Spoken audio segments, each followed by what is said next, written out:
Terapia e aconselhamento conjugal. Bom, terapia e aconselhamento para casal, quais as diferenças e a eficácia? São duas coisas diferentes. A terapia ela é feita com psicólogos e aí, no caso, você tem que perguntar para um psicólogo como funciona. Minha esposa, né, a Elana Barbosa, pode falar um pouco sobre isso depois. Agora, o aconselhamento ele é feito por um pastor, né? E a questão da eficácia da terapia e do aconselhamento, ela depende de dois fatores. Ela depende da habilidade do conselheiro, né, do conselheiro em estar conduzindo esse processo. Existem pastores que, se vocês procurarem, ele literalmente não vai saber o que fazer. Ele vai ficar tentando apagar incêndio, orando, pedindo que Deus dê alguma iluminação para ele.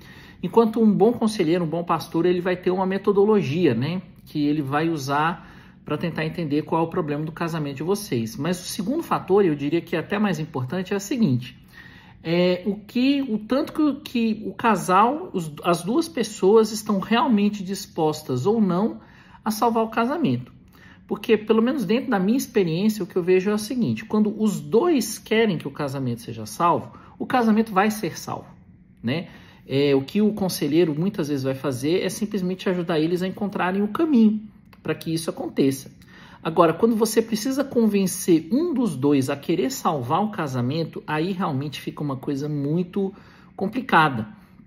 Porque quem quer mudar, muda, né? Quem quer salvar o casamento, muda, faz sacrifícios, procura entender o outro lado, está disposto a fazer algo.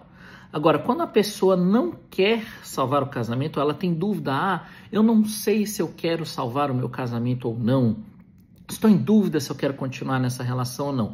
Quem tem dúvida, ou quem já chega e fala: eu não tenho interesse nisso, aí essa pessoa não muda.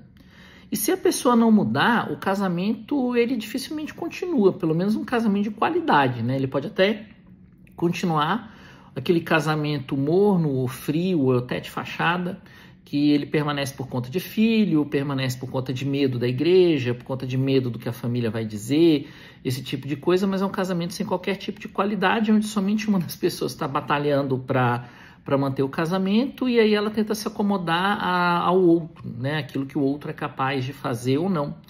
Então, essa questão da eficácia depende muito de quem você está procurando, qual a experiência que ele vai ter, a metodologia que ele vai ter, mas principalmente dos dois, né? Aquilo que os dois querem. Agora, essa história de salvar casamento sozinho, né? Orar, né? O próprio Kaká falou que em relação ao casamento dele, ele fez aquele desafio famoso lá sobre casamento, 2 vezes não adiantou nada, né? Então, isso aí vocês têm que entender que é uma coisa que precisa dos dois para poder dar certo, tá bom? Isso é psicologia, procure então a minha esposa, pergunta para ela que ela vai responder para vocês.